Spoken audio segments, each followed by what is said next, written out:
자, 오늘 우리는 이 로마서 2장 17절서부터 24절을 본문으로 하나님을 욕되게 하는 사람들이라는 제목으로 함께 이야기를 나누도록 하겠습니다. 자, 지난 시간에 우리는 이 바울이 유대인과 이방인을 서로 이제 비교하는 그 이야기를 보았습니다. 하나님께서는 율법 안에 있든 율법 밖에 있는 사람이든 죄를 짓는 사람들을 심판을 하시는데, 율법 안에 있는 유대인들이 범죄하면 그들이 가지고 있는 그 율법에 따라서 그들을 심판하시고, 또 율법 그런데 밖에 있는 사람들이 만약에 율법의 행동을 하게 되면 그런 사람들이 칭찬을 하신다라는 얘기를 지난주에 말씀을 드렸죠. 그래서 우리는 이러한 상황을 지금 이 시대의 그리스도인들에게 적용을 해본 후에 행함과 관련돼서 우리가 세 가지 이야기를 함께 나누었었는데요. 그 세 가지가 무엇인지를 우리 돌이켜보기 전에 지난주 말씀에서 제가 한 가지 좀 부연 설명을 좀 드릴 것이 있습니다.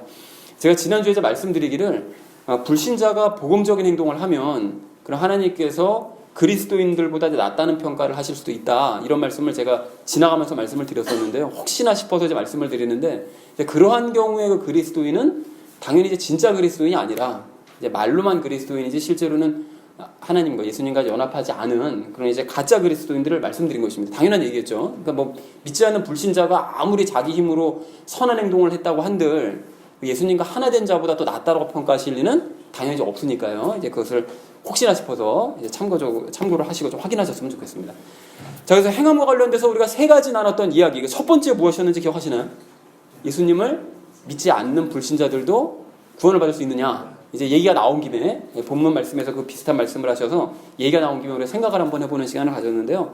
예수님을 믿을 기회를 거의 갖지 못했었던 이 불신자들의 경우에는 그들이 가지고 있는 본성과 양심을 따르는 그들의 행동들, 그것에 따라서 하나님께서 심판을 하신다라는 이야기를 지난주에 말씀을 드렸습니다. 그러면 예수님을 전할 필요 없는 거냐? 그건 아니라고 그랬죠. 보통이 아니라 모든 사람이 다 죄와 하나 되어서 이 땅에 태어나기 때문에 그 사람들이 선을 행할 가능성보다는 사실은 악을 행할 가능성이 훨씬 더 크므로 우리는 예수님을 전해야만 하고, 또 무엇보다도 예수님을 전해야 되는 이유는 예수님을 믿음으로 말미암아 생기는 기쁨과 행복, 진정한 기쁨과 행복 때문에 우리가 모든 사람들에게 예수님을 전해야 된다라는 얘기를 첫 번째로 드렸습니다. 자, 그런가 하면 두 번째로 우리가 나눴던 이야기가 무엇이었을까요? 내게 바른 행함이 있는지를 우리가 한번 돌아보자라는 말씀을 드렸는데요. 나를 대신해서 예수님께서 행하셔야 된다는 사실을 우리가 다 알거든요. 근데 우리가 이것을 아는 것을 자칫 잘못하면 어떻게 착각한다고 그랬는가 하면 행하고 있다고 착각한다고 그랬습니다. 이게 참 희한한 것이, 내가 성경을 보면서 이제 알기만 하고 어떤 설교를 들어서 알기만 하면 그 아는 것이 이상하게 내가 살고 있다고 착각을 하게 돼요. 그래서 우리가 직접 나 자신이 정말 행하는지를 돌아봐야 된다. 정말 바닥까지 내가 혹시나 내가 염소는 아닌가라는 것을 바닥까지 좀 고민을 해보는 시간을 갖자라는 얘기를 두 번째로 드렸습니다. 자, 그런가 하면 세 번째 마지막으로 나눴던 이야기는 뭐였습니까? 그렇습니다. 구체적으로 우리가 무엇을 행해야 되냐, 이제 이것에 대해서 얘기를 나눴는데요. 구체적으로 우리가 뭘 행해야 된다고 말씀을 드렸는가 하면, 그래서 산상수훈의 말씀을 제가 말씀을 드렸어요. 숙제로 내드렸죠. 그래서 우리가 산상수훈의 말씀이 정말 지키기 어려운 것이 맞는데 거의 불가능이죠, 사실은. 맨정신으로 할 수 없는 것입니다. 그래서 예수님과 하나 된 예수님의 정신으로만 해야만 이룰 수 있는 일이기 때문에 우리가 이것이 일상적인 삶이 되도록 한번 우리가 살아보자, 숙제로 안고 한번 살아보자라는 말씀을 마지막으로 드렸습니다. 제가 사랑하는 우리 나눔 있는 교회 성도님들 모두는 작은 바울, 작은 디모데, 작은 에바브로디도가 되시기를 소망을 합니다. 여러분, 그렇게 되시기 위해서 먼저 산상수훈의 말씀을 실천을 해 가시되 예수님의 말씀으로 실천해 가셔서, 힘으로 실천해 가셔서 마지막 날 모두 양으로 인정을 받으시고 영원한 하나님의 나라를 상속받는 저와 여러분 되어지시기를 다시 한번 주님의 이름으로 간절히 축원을 드립니다. 자, 지난주에 바울은 이 유대인들과 이방인들을 서로 이제 비교를 하면서 그 유대인들이 이방인들보다 못한 점에 대해서 이제 고발을 했는데요. 오늘은 유대인들이 이제 구체적으로 어떤 잘못을 저질렀는가, 이제 이것에 대해서 이야기를 하고 있습니다. 그래서 어떤 잘못을 저질렀는지 좀 한 절 말씀씩으로 좀 보실까요? 먼저 17절 말씀을 보니까요. 바울은 우선 내가 라고 말을 하는데요. 참고로 여기서 이제 바울이 너라고 가리키는 그 유대인은 어떤 특정한 유대인을 가리켜서 말을 하는 것은 아닙니다. 그러니까 유대인 전체를 가리켜서 한 말인데, 좀 생동감을 위해서 어떤 특정한 한 사람을 가리켜서 말하듯이 이제 너라고 이제 말을 한 거죠. 그래서 어쨌든 유대인들은 이 율법 안에서 이렇게 안주하고 하나님을 자랑한다고 말을 해요. 근데 잘 아시는 것처럼 스스로를 선민이라고 생각했던 그런 유대인들은 이러한 특징 가지고 있었습니다. 우리가 하나님을 자랑하고 또 이제 율법 안에서 이제 편안하게 안주하는 이제 이런 모습들을 가지고 있었다는 것이죠. 자, 그리고 이어진 이제 18절 말씀을 보니까요. 이제 유대인들은 율법의 그런 가르침을 받아서 하나님의 뜻을 자기네들이 잘 알고 있다고 자부를 하고, 또한 그러한 하나님의 뜻 중에서도 가장 뛰어난 뜻들이 어떠한 의미를 가지고 있는지를 율법을 가지고서 입증도 할 수 있고 라는 말씀을 합니다. 그래서 이제 19절 말씀을 보니까 유대인들은 이제 자신들을 눈먼 자들의 안내자요 어둠 속에 있는 자들의 빛으로 여긴다고 말을 해요. 그러니까 즉 자기 자신들이 이제 눈뜬 자라는 거죠. 그리고 자기 자신들은 빛된 자라는 거예요. 그래서 눈이 멀고 어둠 속에 있는 이방인들을 바른 길로 인도하는, 그러니까 안내하는 그런 안내자라는 자부심을 가지고 있다고 얘기를 합니다. 그런데 이 사람들이 뭐 정작 이방인들을 안내를 했느냐? 전혀 안내하지 않았죠. 그냥 무시하고 그냥 개무시만 했지 사실은 전혀 안내하는 일을 하지 않았습니다. 자, 그리고 이어진 이제 20절 말씀을 보시면 그 유대인들은 스스로 율법의 지식과 진리의 틀을 자기네가 이제 갖추고 있다. 이제 이렇게 생각을 해서 어리석은 이방인들의 자기네가 스승이 될 자격을 가지고 있고, 또 갓 유대교로 이제 개종한 사람들, 이제 이런 사람들에게 대해서 교사가 될 만한 자격을 우리들이 가지고 있다라고 이제 확신을 했다고 얘기를 합니다. 근데 정작 이 사람들이 이방인들을 역시 가르쳤느냐 하면 가르치지 않았죠. 그리고 그냥 무시만 하고 자기네들이 율법 가지고 있다는 것만 자랑질만 했습니다. 자, 그런데 여기까지가 유대인들이 정말 이렇게 살았다는 것은 아니고요. 유대인들이 자기들 스스로를 이렇게 평가하는 그런 생각일 뿐이고, 다음 절서부터는 유대인들이 이제 실제로 했던 행동들을 바울이 이제 비판을 합니다.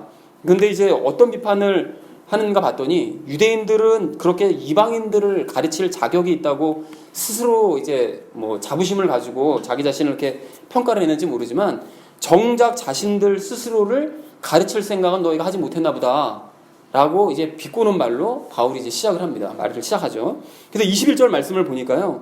유대인들이 이제 어떤 짓을 했다고 하는가 봤더니 도둑질을 해서는 안 된다고 선포하고는 뒤로는 도둑질을 했다고 고발을 하는 거예요.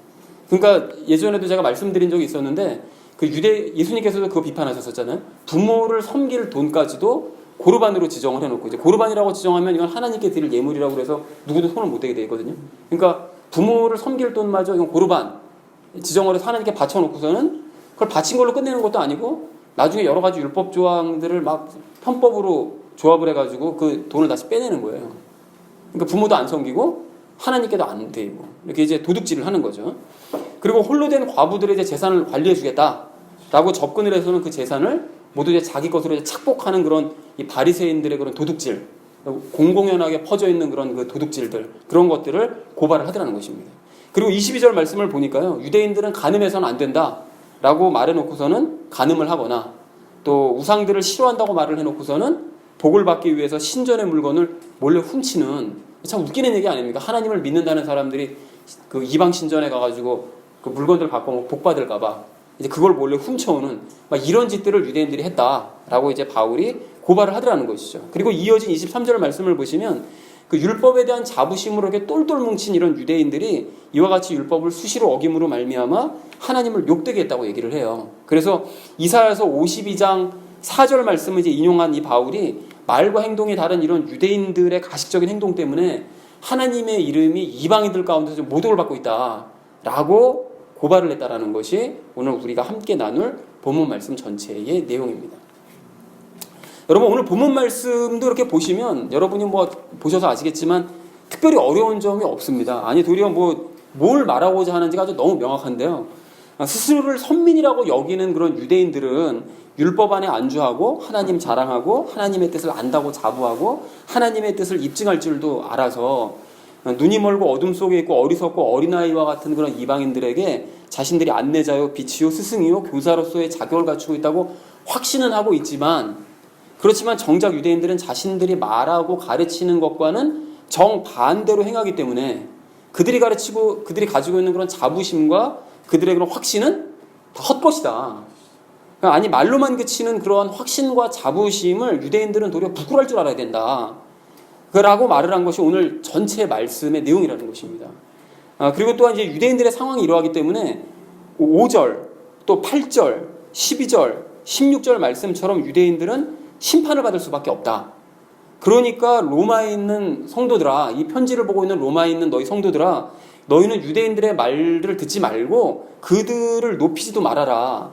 자기들 스스로를 높이는 그런 사람들의 가르침은 절대로 따르지 말고 무시해라.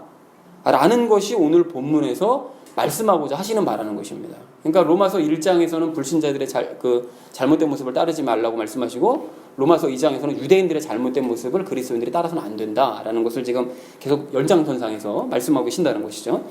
자, 그런데 여러분 오늘 본문 말씀에서 우리가 좀 주목하실 것이 있는데요. 그 유대인, 오늘 본문 말씀에서 유대인이라는 단어를 그리스도인이라는 단어로 바꾸고 율법이라는 단어를 복음으로 바꿔서 읽어보면 이 본문 말씀이 좀 새롭게 우리에게 다가옵니다. 그래서 여러분 오늘 말씀이 좀 길지만 좀 그렇게 좀 바꿔가지고 우리 좀 함께 다시 한번 좀 우리 읽어보실까요? 오늘 본문 말씀 전체를. 그러니까 유대인을 그리스도인으로 바꾸고 율법을 복음으로 바꿔서 한번 우리 함께 좀 읽어보도록 하겠습니다. 함께 읽겠습니다. 보라, 내가 그리스도인이라 불리며 복음 안에 안주하고 하나님을 자랑하며 복음에서 가르침을 받아 그분의 뜻을 알고 훨씬 더 뛰어난 것들을 입증하며 또 너 스스로 눈먼 자들의 안내자요 어둠 속에 있는 자들의 빛이요 복음에 있는 지식의 틀과 진리의 틀을 갖춘 자로서 어리석은 자들의 스승이요 악이들의 교사라고 확신하는도다. 그런즉 다른 사람을 가르치는 내가 내 자신은 가르치지 아니하느냐? 사람이 도둑질해서는 안 된다고 선포하는 내가 도둑질하느냐? 사람이 간음해서는 안 된다고 말하는 내가 간음하느냐? 우상들을 몹시 싫어하는 내가 신전 물건을 몰래 취하느냐? 복음을 자랑하는 내가 복음을 어김으로 하나님을 욕되게 하느냐? 이것은 기록된 바 하나님의 이름이 너희로 말미암아 이방인들 가운데서 모독을 받는도다 함과 같으니라. 여러분 어떻습니까? 여러분 이렇게 읽어보고 나니까 이게 지금 이 시대를 그냥 그대로 고발하시는 말씀처럼 들리지 않으세요? 이게 성도들의 헌금을 도둑질하거나 몰래 간음하는 목사들을 찌르시는 말씀으로 이게 들리고요. 또 우상을 혐오하는 그런 집사들이 점집에 우상을 혐오한다라고 말하는 그런 집사들이 점집에 가서 점 보고 부적까지 챙겨오는 이러한 짓들을 찌르는 말씀처럼 오늘 말씀이 이제 들리더라는 것입니다. 그러면서도 그런 자들이 입만 열면 특히 그런 사람들이 그러잖아요. 하나님 하나님 복음 이렇게 타령을 하니 그러한 가짜 그리스도인들 때문에 믿지 않는 불신자들이 하나님을 모독하면서 기독교를 개독교라고 부르는 이 시대의 이런 상황을 오늘 본문 말씀이 그대로 지적하고 계시는 그런 말씀으로 들리더라는 것입니다.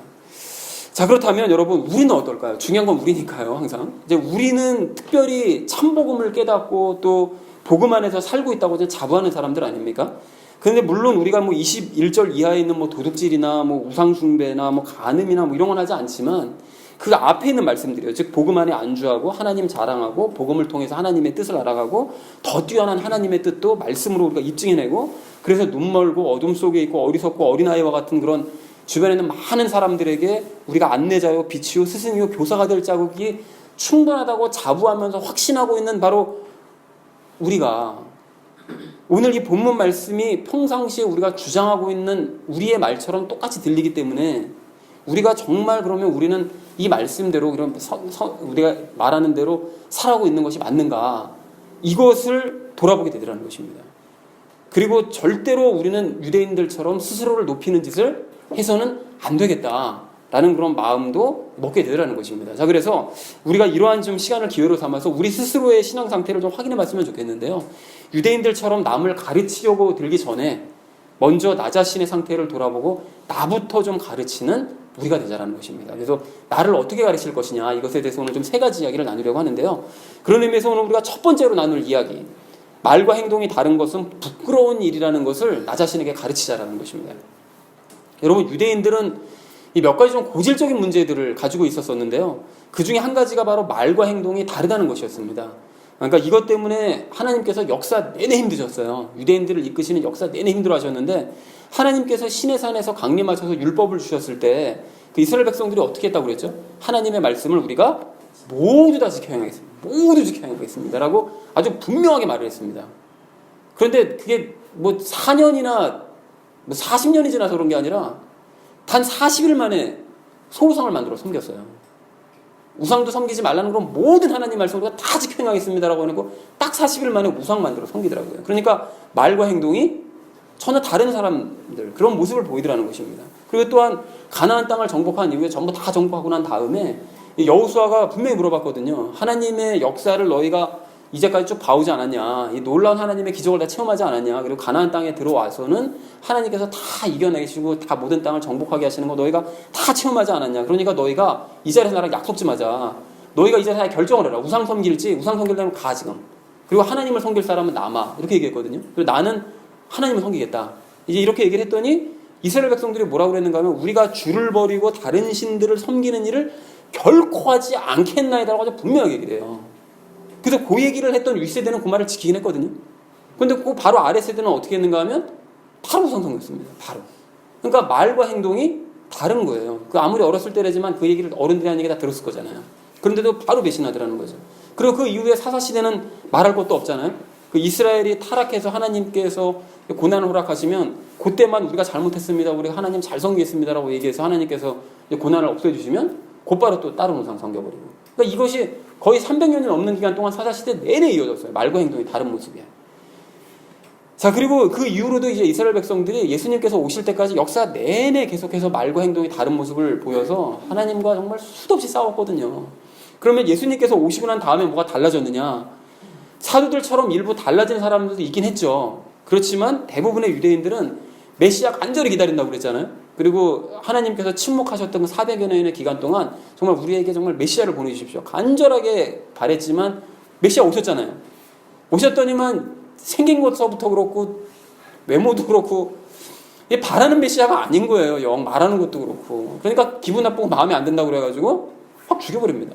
그러니까 그렇게 메시아 기다린다고 얘기해놓고 자기들 손으로 죽여버리는 거예요.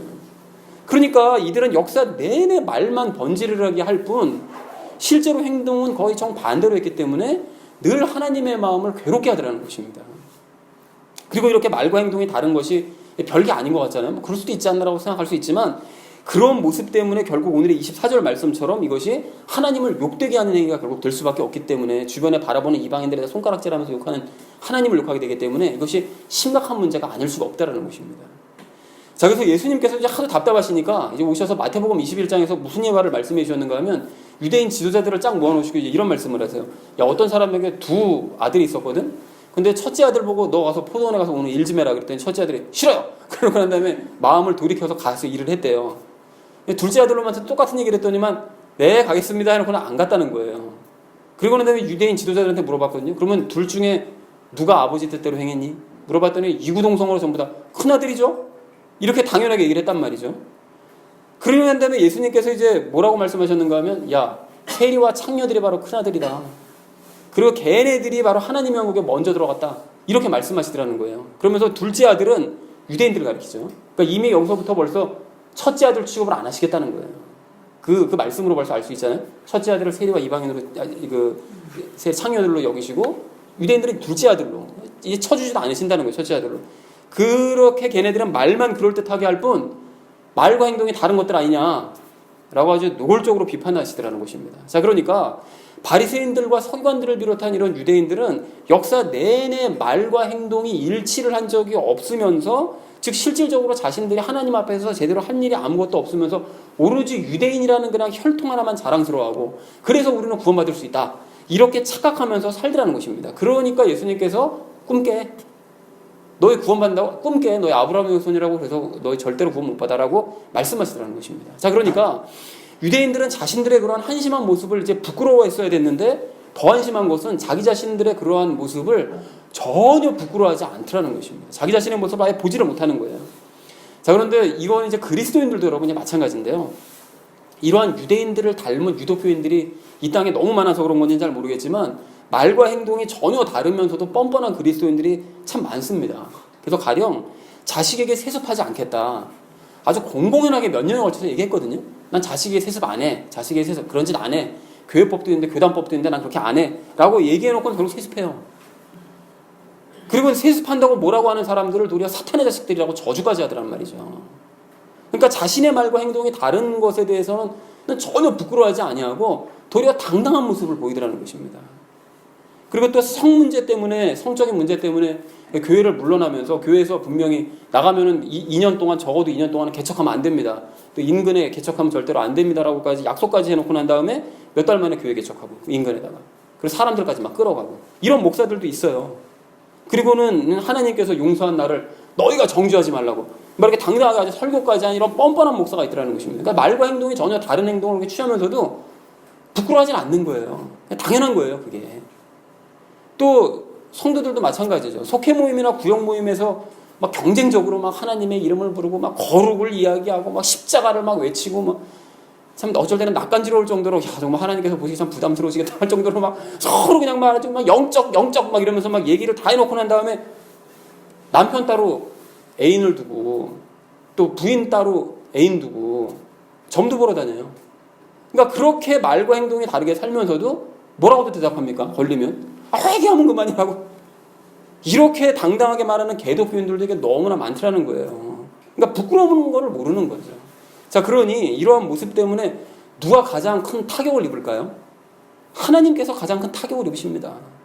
믿지 않는 사람들이 이런 모습 보면 하나님을 모독하고 손가락질한다는 거예요. 저게 제대로 된 신이 아니니까 저 따위로 애들이 믿겠지, 이렇게 손가락질한다는 것입니다. 그러니 이렇게 하나님을 욕되게 하는 그런 사람들이 하나님의 심판을 면할 수가 있겠습니까? 자, 그렇다면 우리가 생각해야 될 것이 있는데요. 유대인들이나 이런 그리스도인들, 그러니까 이상한 그리스도인들이나 그런 사람들이 도대체 왜 말과 행동이 다른 것이냐? 왜 다를까요, 여러분? 당연히 그 사람들이 예수님과 연합하지 않았기 때문에 다를 수밖에 없는 근본적인 이유는 그렇습니다. 그리고 기타 뭐 다른 여러 가지 이유들도 있겠지만, 또 결정적인 것은 무엇이라고 생각할 수 있는가 하면, 지난주에 말씀드렸던 것처럼 자신이 알고만 지금 있는 그런 지식을 실제로 살고 있다고 착각하기 때문에 그래요. 유대인들도 그냥 머리로만 알고 있는 지식을 자기네들이 잘 지금 살고 있다고 생각하고 있었거든요. 지금 이 땅의 유독교인들도 머리로만 지금 알고 있는 성경 지식을 굉장히 지금 자기가 지금 잘 살아내고 있다고 좀 착각하고 있단 말이죠. 자, 그래서 아는 만큼 살아내려고 해야 되는데, 알고 있는 것만으로 만족하고 도리어 물어보면 그래요. 아니, 아는 것만 해도 어디냐고. 이게 모르는 사람들도 많은데 내가 아는 것만 해도 어디냐고. 이러면서 자기 자신을 자꾸 위안을 하기 때문에 말과 행동이 다른 자기 자신의 모습을 깨닫지를 못하고 자꾸 유대인들처럼 그런 삶에 만족하면서 그냥 살아간다는 것입니다. 자, 그렇다면 어떻게 해야 그들이 진짜 본인의 바른 모습을 깨달을 수가 있느냐? 어떻게 하면 될까요? 어떻게 하면 될까요? 옆에서 지적해주면 됩니다. 당신 틀렸어, 지금. 그렇게 사는 거 아니야. 지금 말과 행동이 지금 삶이 전혀 다르잖아. 라고 지적을 해주면 되는데, 그렇게 지적을 해줄 때 감사함으로 받으면 좋잖아요?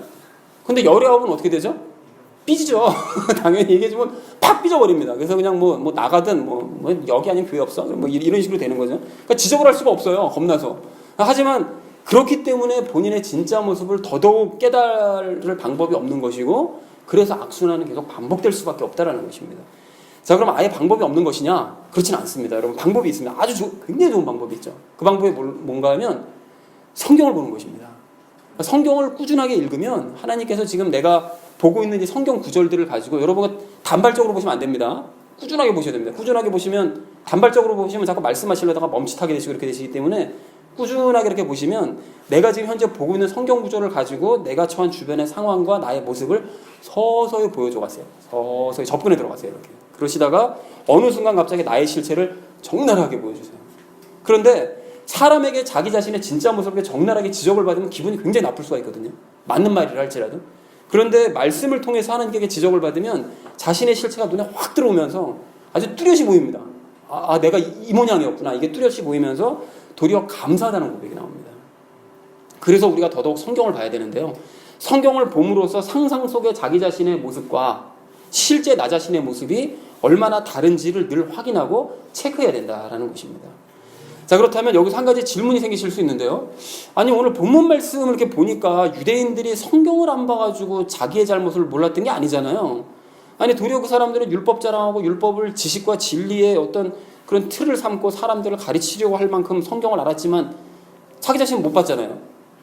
그런데 성경을 봐야만 자기 자신을 알 수 있다고 얘기하는 게 무슨 논리입니까? 이런 질문을 하실 수가 있다는 것입니다. 그래서 맞습니다. 여러분, 피상적으로만 생각하시면 그렇게 생각하실 수가 있어요. 그런 질문을 가질 수가 있는데요. 유대인들이 성경을 보는 방법하고 진짜 그리스도인들이 성경을 보는 방법에는 결정적인 차이가 있습니다. 유대인들은 유대인들뿐만이 아니죠. 유대인들을 따르는 유독교인들도 마찬가지인데, 그 사람들은 성경을 글자로만 읽죠. 그리고 기계적으로 행하기 위해서, 복받기 위해서, 행하기 위해서 읽기 때문에 자기 자신의 모습을 결코 발견을 할 수 없지만, 성령님과 하나 된 우리는 성경 말씀을 읽을 때 성령님께서 역사를 하시기 때문에 성경이 단순한 글자가 아니라 살아있는 하나님의 음성으로 다가와서 나 자신의 삶과 진짜 모습을 볼 수 있도록 인도해 주신다는 것입니다. 자, 그러므로 앞으로 성경을 여러분 읽으실 때는 더더욱 성령님께 간구하면서 읽으시기 바랍니다. 즉 하나님이 어떤 분이신지 제가 더 알기를 원합니다 라고 간구하면서 성경을 읽으시고요.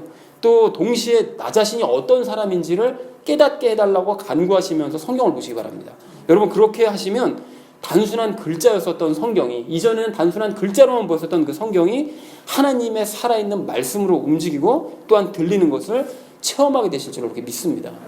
여러분 그리고 그렇게 읽으심으로써 평소 나의 말과 행동이 얼마나 일치가 되는지 혹은 얼마나 일치가 되지 않는지를 여러분 깨달아 가시기를 바랍니다. 사랑하는 우리 나눔 믿는 교회 성도님들 모두는 언행이 일치되지 않는 유대인들이나 뻔뻔한 그리스도인들과 같은 부끄러운 삶을 여러분 거부하시기 바랍니다. 이제 말과 행동이 일치하는 그런 삶을 살아가시되 오직 성경을 통해서만이 나 자신의 모습을 바르게 볼 수 있고 또한 고쳐갈 수 있다는 사실 또한 여러분 확신하시고 실천하시기 바랍니다. 여러분 그래서 오늘서부터 더욱 성령님과 함께 성경을 읽으셔서 말과 행동이 일치되는 삶을 사시고 그래서 부끄러움으로부터 벗어나는 저와 여러분 되어지시기를 주님의 이름으로 간절히 축원을 드립니다. 자, 오늘 우리가 두 번째로 나 자신을 좀 가르쳐야 될 내용은 부끄러운 점을 발견했다면 인정하고 사과해야 됨을 가르치자라는 것입니다. 여러분 오늘 본문에서 바울이요 유대인들을 아주 구체적이고 신랄하게 책망하잖아요. 이게 잘못되고 저게 잘못되고 도둑질하고 막 간음도 하고 막 이런다고 막 신랄하게 책망하고요. 그런데 만약에 이렇게 책망했던 바울이 만약에 똑같은 짓을 했다. 그리고서는 자신의 잘못을 인정하지도 않고 사과하지도 않으면서 주변 사람들에게 막 뭐 목회하고 막 편지 보내고 막 이랬다. 그러면 성도들이 가만히 있었을까요? 돌로 쳤겠죠. 당연히. 그러니까 가만히 있지 않았겠죠. 그리고 마찬가지입니다. 어떤 그리스도인이 성경을 보면서 유대인들의 잘못된 모습들을 이렇게 비판하고 이거 봐라 성경에서 유대인들이 이렇게 잘못하고 저런 잘못하고 또 이 시대의 그리스도인들 그중에 특히 이제 목사들이 그냥 뭘 잘못하고 신랄하게 막 비판을 하면서 막 비판을 하는데 정작 본인도 그와 다를 바 없는 삶을 산다.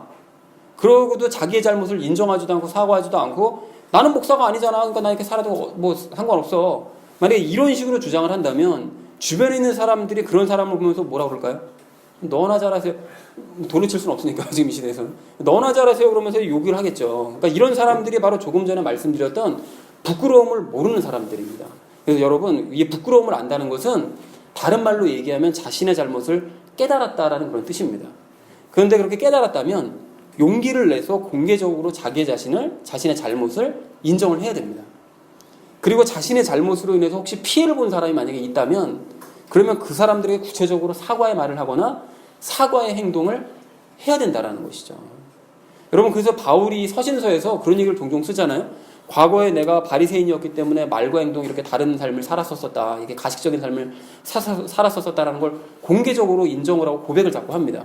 그리고 자신이 그리스도를 핍박하고 그리스도인들을 핍박했다는 이 사실도 정말 부끄럽지만 내가 과거에는 그렇게 내가 뭣도 몰라서 그렇게 살았었다는 사실을 부끄러워하면서 자기 잘못을 인정하고 그걸 공개적으로 인정을 합니다. 그리고 그러한 잘못에 대한 사과의 의미로 자기가 잘못했었던 자기의 잘못으로 말미암아 시험 들었던 많은 사람들에게 빚진 마음을 가지고 있다. 유대인들과 헬라인들에게 내가 빚진 마음을 가지고 있기 때문에 자기 자신이 지금 말을 하고 있는 대로 열심히 복음을 전하면서 삶으로 복음을 전하면서 말과 행동이 일치되는 그런 모습을 보여주더라는 것이죠. 여러분 그런가 하면 삭개오도 마찬가지 아닙니까? 이제 삭개오도 예수님을 만난 이후에 말과 행동이 일치되는 삶을 살기 위해서 사람들 앞에서 공개적으로 자신의 잘못을 인정을 해요. 내가 그동안 사람들의 물건도 훔쳤었고 다른 사람의 돈도 훔쳤었고 다른 사람을 강제로 빼앗기도 하고 이랬다. 이걸 공개적으로 인정하고 그래서 사과의 의미로 재산의 절반을 가난한 사람들에게 나눠주고 혹시 강제로 빼앗은 것이 있다면 4배로 내가 다 갚아주겠다. 이렇게 얘기를 하더란 말이죠. 혹시 삭개오가 말만 하고 행동하지 않은 건 아닐까라고 생각하실 수 있을지 모르지만 그러진 않았습니다. 왜냐하면 예수님께서 인정하셨잖아요. 아브라함의 후손이로다 라고 말씀하시는 걸 봐서는 앞으로 이 삭개오가 정말 실제로 행동을 했기 때문에 예수님께서 이렇게 말씀을 해주셨겠죠. 자, 그래서 여러분 이런 사람들이 진정한 그리스도인입니다. 이런 사람들이. 그러니까 부끄러움을 느끼고 잘못을 인정했다면 그에 따르는 사과의 말과 행동이 뒤따라만 한다는 것이죠. 그런데 부끄러움을 느끼고 자신의 잘못을 인정도 하긴 하는데 정작 자신 때문에 피해를 입은 사람들에게는 사과의 말을 하거나 행동을 하지 않는다면, 그리고는 은근슬쩍 아무 일도 없다는 듯이 그냥 슬쩍 넘어가려고 그냥 뭉개려고 한다면 그런 사람은 그리스도인이라고 볼 수가 없다는 것입니다. 그래서 여러분, 제가 종종 그 영화 밀양을 예로 들잖아요. 좀 극단적인 얘기는 하지만 제가 그것을 자주, 영화 참 잘 만들었습니다. 예화들기가 참 좋은 영화거든요. 그래서 그 주인공의 아들을 유괴해서 그 살해한 그 학원 원장이 감옥에 들어가가지고 그 원장을 이제 면회를 갔잖아요, 주인공이. 가지 말았어야 되는데 그걸 면회를 가가지고 했더니 하는 말이 뭡니까? 내 과거가 부끄럽다. 내 잘못 인정한다. 나는 감옥 안에서 그런데 하나님 만났다. 거기까지는 좋아요. 인정하는 것까지 다 좋다고요. 하나님 만난 것까지 좋아요. 그리고 하나님께서 그런데 나를 용서해 주셨기 때문에 나는 당신에게 굳이 사과는 하지 않겠다. 왜? 하나님께서 나를 용서해 주셨으니까 사람 사과는 필요 없잖아. 다 사과하지 않겠다. 그리고 하나님께서 나를 용서해 주셨으니까 당신도 나를 용서해라. 아무런 사과의 말도 없이 아무 일도 없다는 듯이 그냥 일방적으로 뻔뻔하게 그냥 통보를 하더라는 거예요. 그럼 자식을 잃은 그 사람한테 죽임을 당한 그 살인자를, 자기 자식을 죽인 살인자를 눈앞에 지금 두고 있는데 그 인간이 나한테 사과 한마디도 없이 나 하나님 만나고 하나님 나 용서했으니까 너 뭐 용서 필요 없어. 뭐 이런 식으로 하니 이게 말이나 되는 소리입니까? 그러니까 주인공이 뚜껑 열려가지고서는 뭐 엉뚱한 짓 하고 뭐 이러는 거 아닙니까? 그래서 우리는 스스로의 잘못을 돌아보고 자기 자신의 잘못이 발견이 됐으면 공개적으로 그걸 인정하되 그에 따르는 사과의 말이나 행동을 해야만 한다는 것이죠. 그것이 바른 그리스도인의 모습이라는 것입니다. 여러분, 제가 예전에 그 회사를 다닐 때요, 그 옆 팀에 그 선배 주임, 좀 잘 어울렸던 그런 선배 주임이 하나 있었는데요. 근데 이 사람이 참 사람 좋아하고 술 좋아하는 이제 그런 타입의 사람이었어요. 그래서 회식 같은 거 되게 좋아하고 막 이러거든요. 근데 술이 세진 않았는지 술만 마셨다면 필름이 종종 끊겼습니다. 필름이 끊겼는데 필름이 끊겨도 그렇게 심하게 주사를 부리는 편은 아니었어요. 그냥 귀엽게 그냥 주사를 부렸는데, 근데 다음 날에 그럼에도 불구하고 다음 날 아침이 되면 함께 회식에 참석했었던 그런 사람들을 찾아 돌아다니면서 다 그 사람들 모두에게 고개 숙여서 죄송합니다, 죄송합니다 연발하면서 다녀요. 혹시 자기가 이제 실수한 부분이 있었다면, 어제 실수한 부분이 있었다면 그것이 큰 일이든지 작은 일이든지 이제 용서해달라는 그런 의미였겠죠. 그러면서 이제 인사를 하고 다니는데 그게 나중에는 너무 자주 하니까 약간 형식적인 그런 느낌이 좀 되긴 했었지만 어쨌든 간에 그렇게 스스로의 잘못을 인정하고 사과를 하니까 그것이 형식적인 모습이라고 할지라도, 그리고 그렇게 큰 실수나 잘못을 저지르지도 않았기 때문에 다들 그냥 귀엽게 봐주고 그냥 넘어가지고, 그래서 그 사람이 미움받지 않고 도리어 사람들에게 호감까지 얻는 것을 제가 본 적이 있습니다. 그래서 형식적으로 인정하고 사과를 하는 것도 이러한 힘을 가지고 있다면 성령님께서 시키시는 대로 진실된 마음으로 하는 인정과 사과는 진정 큰 힘을 가질 줄로 그렇게 믿습니다. 사랑하는 우리 나눔 있는 교회 성도님들 모두는 성경을 통해서 자신의 잘못을 발견하시면 그것을 여러분 인정하시되 하나님과 사람들 앞에서 공개적으로 인정을 하시기 바랍니다. 여러분 또한 그리고 자신의 잘못으로 인해 불편을 겪은 사람들이 만약에 있다면 그걸 성령님께서 보여주시면 은근슬쩍 넘어가지 마시고 하나님과 사람들에게 사과하시고 사과의 행동을 보여주시기 바랍니다. 여러분 그렇게 하셔서 하나님과 사람들에게 호감을 얻으시고 또 인정을 받으시는 진정한 그리스도인으로 살아가시기를 주님의 이름으로 간절히 축원을 드립니다.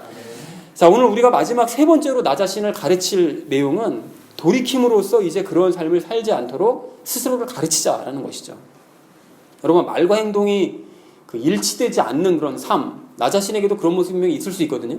근데 그런 삶이 나에게 있다면 어떻게 하면 일치되게 할 수 있을까요? 어떻게 하면 일치됩니까? 답은 간단합니다.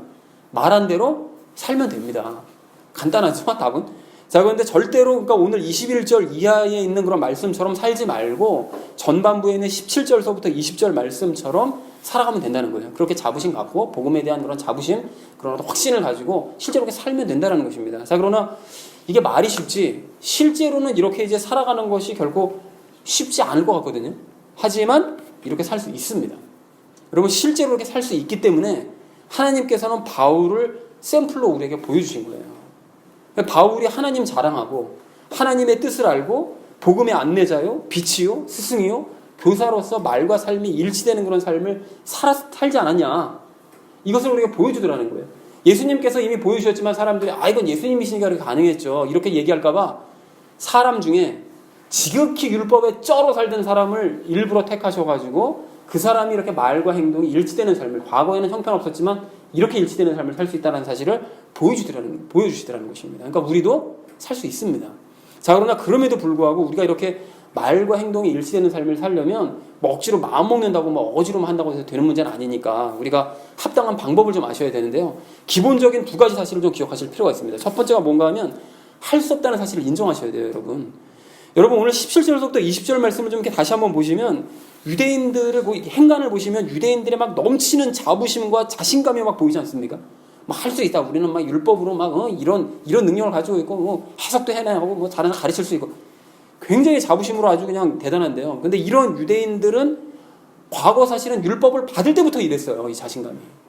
그래서 여러분 그 하나님께서 모세를 통해 하나님의 말씀을 지킬 수 있느냐 이렇게 하나님께서 물어보셨을 때 유대인들이 뭐라고 대답했죠? 말씀하신 모든 것을 우리가 행하리이다. 말씀하신 모든 것을 우리가 행하고 순종하리이다. 뭐 이러잖아요. 그러니까 계속해서 지킬 수 있다고 아주 자신감 넘쳐서 막 얘기하더라는 거예요. 그리고 여호수아 때도 그랬다고 그랬잖아요.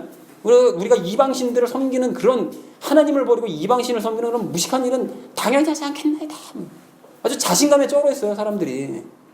근데 이 사람들이 웃기는 게 뭐냐면 그렇게 놀라운 기적들을 체험하고 나서도 하나님이 우리 가운데 계신가 안 계신가를 못 믿었던 사람들이잖아요. 근데 그렇게 의심이 많은 하나님 자체를 못 믿는 그런 사람들이 그 못 믿는 하나님의 말씀을 도대체 어떻게 지키겠다고 그렇게 자신 있게 얘기를 한 것인지 이게 도저히 이해가 되지 않는데 그런데도 불구하고 그 사람들이 지켜 행하겠다고 막 자신 있게 얘기를 하더라는 것이죠. 근데 자신감만 가지고서는 하나님의 말씀을 당연히 지킬 수는 없는 것이기 때문에 그들이 결국 하나님의 말씀을 지킬 수가 없었고 그래서 말과 행동이 다른 삶을 살 수밖에 없었다라는 것입니다. 자, 그래서 유대인들의 이러한 안타까운 이런 역사와 잘못을 목격한 우리가 반드시 기억해야 될 점이 바로 그래서 그건데요. 우리는 할 수 없음을 인정하자라는 것입니다. 말과 행동이 일치하는 삶을 살라고요? 우리가 한번 해보겠습니다. 이렇게 하지 마시고요. 못하겠는데요. 우리가 이렇게 인정하시자고요. 여러분 특별히 우리는 예수님과 함께 십자가에 못 박혀 죽었다라는 사실을 잊지 말아야 되는데요. 죽은 사람이 뭘 할 수 있겠어요. 말과 삶이 일치되는 삶을 살고 싶어도 죽었는데 살 수가 없는데요. 이렇게 반응을 해야 된다는 것입니다. 우리는 아무것도 할 수 없습니다. 그래서 여러분 전주에 빌립보서 큐티를 할 때도 이 바울이 3장에서 뭘 강조했습니까? 십자가 강조하잖아요. 그러니까 죽었다라는 사실, 예수님과 함께 죽었다. 이 사실을 이제 강조를 하더라는 거예요. 그리고 너희는 나처럼 죽음을 따르는 자가 되라. 라고 권면을 하면서 이 길을 따르지 않는 유대인들, 시퍼렇게 살아날뛰는 저 유대인들은 십자가의 원수이므로 그들의 마지막은 파멸이다. 라고 말을 하더라는 것입니다. 그러니까 자신의 죽음을 할 수 없음을 인정하지 않고 끝끝내 내 힘과 의지로 뭔가 할 수 있다. 라고 착각하는 저들의 마지막은 파멸이라고 경고를 하더라는 것입니다. 그러니까 우리는 바울처럼 죽었다라는 사실을 인정을 하고 죽었기 때문에 당연히 할 수 없다는 사실을 인정하기 원합니다. 여러분 그럴 때 내가 말하고 싶은 대로 함부로 말하지 않고 행하고 싶은 대로 함부로 행하지 않아서 말과 행동이 따로 놀지 않게 될 줄 그렇게 믿습니다. 자, 그런가 하면 우리가 두 번째로 기억하셔야 될 것이 있는데요. 오직 예수님의 힘으로만 말과 행동이 일치되는 삶을 살 수 있다. 이 사실을 기억하자라는 것입니다.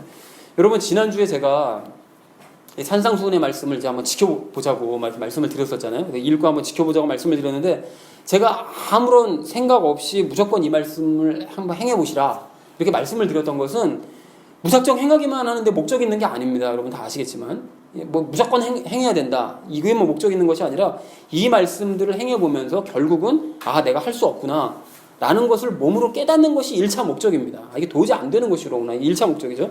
특히 나는 죽었기 때문에 할 수 있는 일이 아무것도 없구나라는 사실을 몸과 영으로 깨달아 보시자라는 거예요. 여러분 근데 이걸 깨달았다고 해서 끝나는 게 아니잖아요. 할 수 없음을 깨달았으니까 그러니까 난 안 할게. 이게 아니잖아요. 그죠? 할 수 없음을 깨달았지만 말씀대로 해서 행하긴 행해야 되므로 우리가 누구를 주목해야 되는 거죠? 결국은 예수 그리스도를 주목해야 되는 거죠. 그래서 나는 할 수 없음이 분명해졌으니까 예수님께서 나를 대신 행하게 해달라고 구하셔야 된다는 것입니다.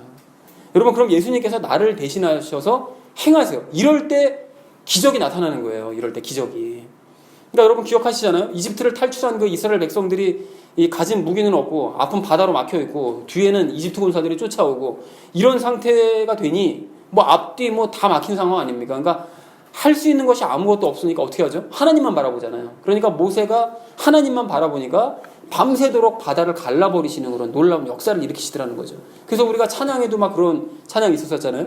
내 앞에 있는 바다가 갈라지지 않으면 그 바다 위에 걷게 하시리. 분명히 하나님을 바라보면 놀라운 기적을 일으켜 주신다는 거죠. 여러분, 이게 복음의 능력이에요. 내가 할 수 없음을 깨끗하게 인정하되 예수님께서 대신 행해 주실 것을 구하면 놀라운 기적이 일어나는 바로 이런 상태, 이것이 능력이라는 것입니다. 복음의 능력이라는 거예요. 그래서 우리가 과거고 고린도후서 말씀을 나눌 때도 말씀을 드렸던 것처럼 우리는 늘 죽음의 향기를 그래서 맡아야 되는 것이고 우리가 질그릇이라는 사실을 그래서 인정을 해야 된다라는 것입니다. 그래야 할 때 역설적으로 예수님의 생명의 향기를 풍겨낼 수가 있고 우리가 예수님의 놀라운 능력을 드러내는 삶을 살 수 있다는 것이죠.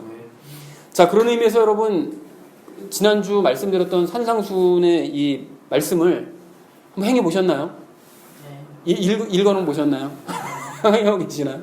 자, 여러분, 그래서 어떠십니까? 이게 잘 되시든가요, 안 되시든가요? 아마 이게 평상시에 나 자신이 할 수 없다는 사실을 인정하시고 예수님의 힘으로만 할 수 있다고 인정하셔서 실제로 그렇게 행동을 해보셨던 분들은 산상수훈의 말씀이 잘 되진 않지만 서서히 되어져 가고 있다는 사실을 아마 체험하고 계실 것입니다. 그러나 죽음조차 인정이 되지 않으시는 분들은 아마 이게 잘 안 되실 텐데요.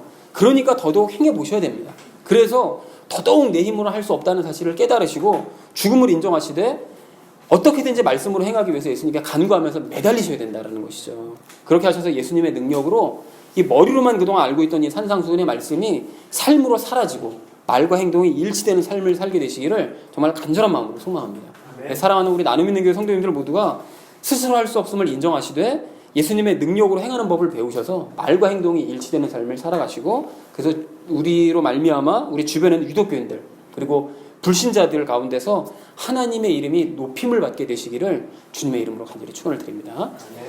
자, 이제 말씀을 정리합니다. 그동안 이 개신교 목사들과 이 성도들이 하도 말과 행동이 일치되지 않는 그런 삶들을 살아서 아니 일치되지 않는 것을 넘어서 하도 정말 상상도 못할 이상한 짓들을 너무나 많이 해왔기 때문에 사실은 세상 사람들이 더 이상 개신교인들을 신뢰하지 않습니다.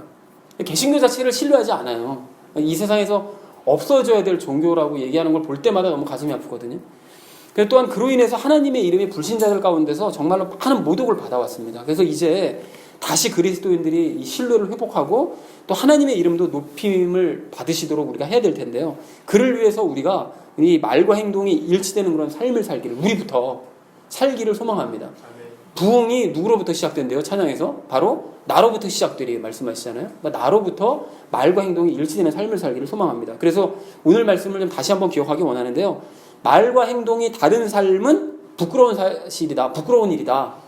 정말 부끄러운 일인 것이다. 라는 사실을 스스로에게 가르치기 원합니다. 또한 성경을 통해서 말과 내 행동이 다르다는 사실을 발견을 했다면 그 사실을 공개적으로 사람들 앞에서 인정을 하고 인정했다면 하나님과 사람들 앞에서 사과해야 된다는 사실을 나 자신에게 가르치기를 원합니다. 그리고 무엇보다 말과 행동이 일치되는 삶을 살기 위해서 우리가 나 자신이 죽었다는 사실을 인정하고 예수님의 능력으로 행해야 된다는 사실을 스스로에게 다시 한번 가르치기를 원합니다. 여러분, 그렇게 나 자신부터 가르치고 살아내셔서 이방인들 가운데서 하나님의 이름을 높이시고 또한 아직 이러한 개념을 알지 못하는 주변 사람들에게 가르침으로써 하나님의 나라를 확장해가는 저와 여러분 되어주시기를 주님의 이름으로 간절히 축원을 드립니다. 우리 함께 기도하겠습니다.